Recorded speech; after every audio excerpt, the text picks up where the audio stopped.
Pois é, o Trump ganhou. Que legal. Todo mundo está falando sobre isso, a gente tem que falar também e especificar quais são as consequências disso aí. Acho que é bem interessante onde o pessoal especulando quais eram as consequências disso aí para a pauta de armas e a resposta imediata que a gente dá é nenhum, mas eu vou explicar para vocês porque não é tão simples assim, tipo, tem consequências indiretas, como tem em tudo, algo tão relevante quanto o que aconteceu, não pode cair no, como eu vou dizer, no ostracismo do tipo, não vai acontecer nada. Não, é que o negócio é o seguinte, para você entender, primeiro é que não foi simplesmente o Trump ganhou, ponto.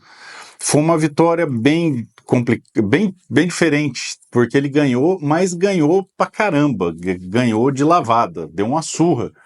Ele não ganhou só para presidente, ele fez o que eles chamam lá de supermaioria nas duas casas. Ele fez a maioria dos deputados, fez a maioria dos senadores. Então, o problema que nós tínhamos no governo Bolsonaro de não conseguir fazer nada porque o legislativo não era alinhado, ele não vai ter lá. Ele pode fazer praticamente qualquer alteração, qualquer implementação, com algumas restrições em relação a alterações constitucionais, porque lá parece que é mais complicado, mas de todo jeito, ele entra muito forte e dá um recado muito direto para todas as ditaduras do mundo, que vai haver o endurecimento em relação a essas ditaduras e principalmente ao eixo da esquerda. Mas o que isso tem a ver com o Brasil especificamente, que é a parte que nos interessa? E, claro, a pauta de armas, eu diria até a pauta das liberdades que estão sendo destruídas no Brasil. Pois muito bem, deixa eu tentar explicar para vocês. A bandeira principal do Trump é America First, América Primeiro.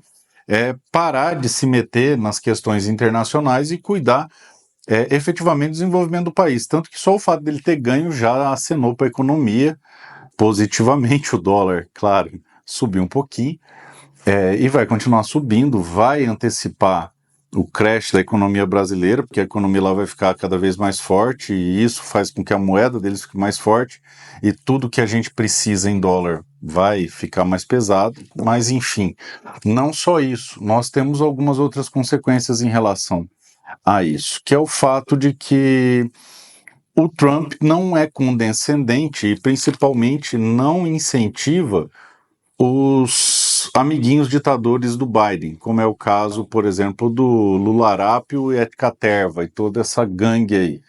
Então, outro aspecto muito interessante que chama atenção é que todos os parlamentares que abraçaram a delegação brasileira que teve lá para falar do abuso de poder que está acontecendo aqui no Brasil na ditadura da toga foram reeleitos e com mais votos do que tinham anteriormente. E esse é um dado muito interessante, porque mostra que o fato de lutar pela liberdade em si já é algo muito importante dentro da cultura americana, mas mais que isso, lutar pela nossa liberdade também tem revertido um capital político lá, talvez por conta dos mais de 2 milhões de brasileiros que hoje estão nos Estados Unidos. Então, isso efetivamente, dentro de um período, vai redundar, eu espero que assim seja, num endurecimento contra os ditadores que estão fora dos Estados Unidos, inclusive os tupiniquins aqui. Mesmo que você pense que os americanos eles não vão interferir diretamente nas políticas externas, você tem que parar para pensar que houve sim a influência da guarida do Biden no avanço da ditadura brasileira. Mas mais que isso, nós temos hoje projetos de lei que vão impor restrições a ditadores mundo afora e principalmente os ditadores do Brasil aqui. E, como eu disse, os parlamentares que apoiam esse projeto de lei, são autores desse projeto de lei, foram reeleitos e com mais votos. Então, acreditamos que teremos um resultado positivo sim, tá? Não vai resolver tudo de hoje para amanhã, não vai apertar um botão e ficar tudo lindo, mas nós vamos ter, eu acredito sinceramente na possibilidade de uma melhora, acredito sinceramente na possibilidade de ficar menos pior o cenário. Tanto que a Venezuela, que é uma ditadura, foi instituído um voto auditável, voto impresso e uma segurança de urna maior por pressão internacional. A gente acredita que isso também pode acontecer aqui no Brasil. Se bem que na Venezuela não resolveu muito, afinal de contas, mesmo tendo perdido nas urnas, o Maduro continua como ditador lá. É claro que cada vez mais instável, cada vez a ditadura mais ameaçada, mas enfim, ainda continua lá. O que que isso tudo reflete para a nossa pauta? Bom, nossa pauta está ligada diretamente com valores essenciais da liberdade individual. E à medida que nós tivermos um movimento internacional que fortaleça as liberdades individuais, é bem provável que nós consigamos fortalecer isso aqui no longo prazo. E quando eu digo longo prazo, é depois desse desgoverno. Eu não vejo nenhuma possibilidade de interferência neste desgoverno que possa arrefecer a sanha desarmamentistas que eles têm e algo que justifique isso. Não consigo conceber a possibilidade.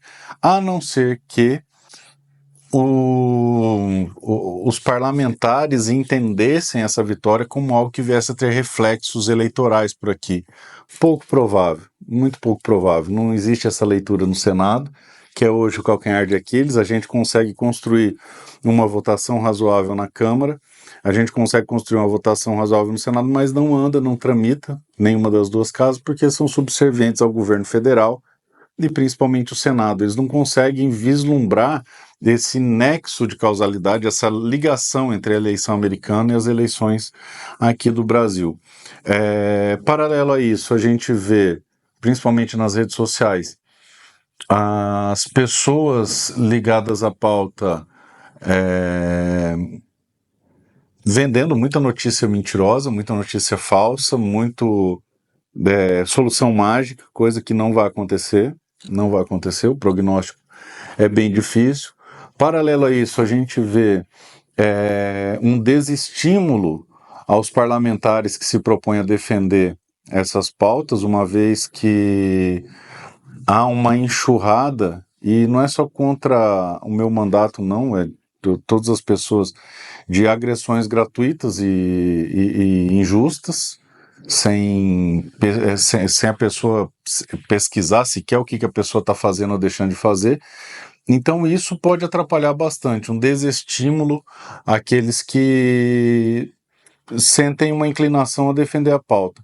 Mas, do outro lado, se a gente conseguir transmitir a ideia de que essa onda conservadora que está varrendo o mundo vai se consolidar no Brasil e que faz parte dela, e aí nós temos um outro problema, que faz parte dela a pauta de armas, é possível que a gente consiga um resultado melhor para 26. Veja, o Brasil são dois desafios. Primeiro, é o pessoal entender que a onda conservadora está se consolidando.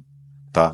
Eu avisei aqui, eu sabia que as eleições municipais iam sofrer esse reflexo, eu fiz todo um trabalho ideológico por conta desse reflexo, a gente ia ter um resultado muito bom por conta desse reflexo, e ainda assim os nossos líderes, Brasil afora e aqui, também não acreditaram que essa onda conservadora, por conta da polarização, estaria mais forte esse ano.